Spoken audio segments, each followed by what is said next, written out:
फ़र्ज़ करें कि आने वाले दिनों में एक ऐसा जहाज़ बन जाता है जो कुछ लोगों को हर 7 से 8 महीने के बाद लेकर मार्स पर जा रहा है और मार्स से कुछ लोगों को लेकर ज़मीन पर आ रहा है।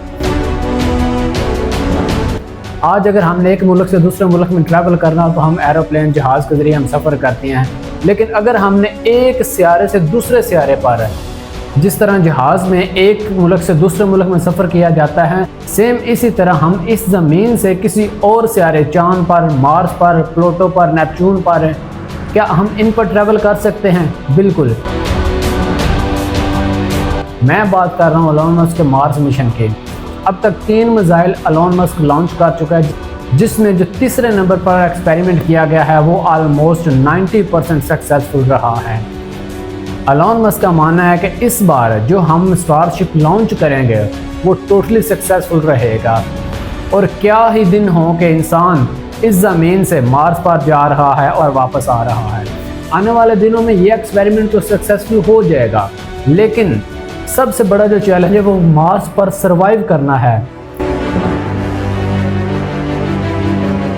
साइंटिस्ट कहते हैं कि मार्स पर हमें बर्फ़ के बड़े बड़े पहाड़ मिले हैं, ग्लेशियर्स मिले हैं, जिनको पिघलाकर हम पानी हासिल कर सकते हैं, लेकिन वहीं पर ऑक्सीजन की कमी भी है, लेकिन इसके मुतबादिल ऑक्सीजन के भी कुछ सोर्स मिले हैं। 2 चीज़ें तो सर्वाइव करने के लिए वहाँ पर अवेलेबल हो सकती हैं, लेकिन वहाँ पर हमारे खुराक का क्या होगा? जहाँ से मार्स पर जाना बड़ा चैलेंज नहीं रहा, ऑलमोस्ट 90% सक्सेसफुल हो चुका है, लेकिन वहाँ पर इंसान की बका क्या है? बका कैसे रहेगी? वेजिटेबल्स ग्रो करनी पड़ेंगी। साइंटिस्ट का कहना है कि शुरुआत में हमें कॉलोनीज़ बनाकर रहना पड़ेगा और कॉलोनीज़ से बाहर हमें स्पेस सूट पहनकर वॉक करनी पड़ेगी।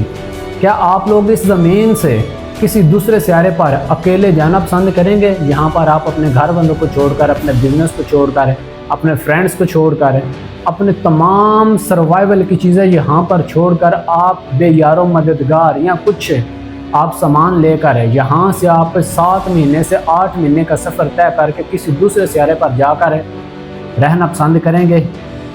फ़र्ज़ करें आने वाले दिनों में एक ऐसा जहाज़ बन जाता है जो हर 7 से 8 महीने बाद कुछ लोगों को लेकर मार्स पर जा रहा है और कुछ लोगों को मार्स से लेकर वापस ज़मीन पर आ रहा है। यही एक कंसेप्ट एलोन मस्क के दिमाग में आजकल चल रहा है। एलोन मस्क का मानना है कि दुनिया पर एक वक्त ऐसा आएगा कि इस ज़मीन पर कुछ ऐसी आफतें आएंगी जिसकी वजह से इंसान की ज़िंदगी को ख़तरा लाहक हो सकता है, यानी कि इंसान की ज़िंदगी टोटली ख़त्म हो सकती है। इसी कंसेप्ट को लेकर एलोन मस्क ने स्टारशिप मिशन स्टार्ट किया है। इसी कंसेप्ट को लेकर एलोन मस्क ने अपना मार्स मिशन कंटिन्यू किया हुआ है। अब तक 3 मिसाइल लॉन्च कर चुका है, जिनमें से जो तीसरा मिसाइल था वो ऑलमोस्ट कम्प्लीटली सक्सेसफुल होने के करीब है। आने वाले दिनों में जो चौथा लॉन्च किया जाएगा मिसाइल, उसमें एलोन मस्क कम्प्लीटली सक्सेसफुल हो जाएगा। हर 7 महीने बाद यहाँ से कुछ लोग मार्स पर जा रहे होंगे और कुछ लोग मार्स से वापस ज़मीन पर आ रहे होंगे।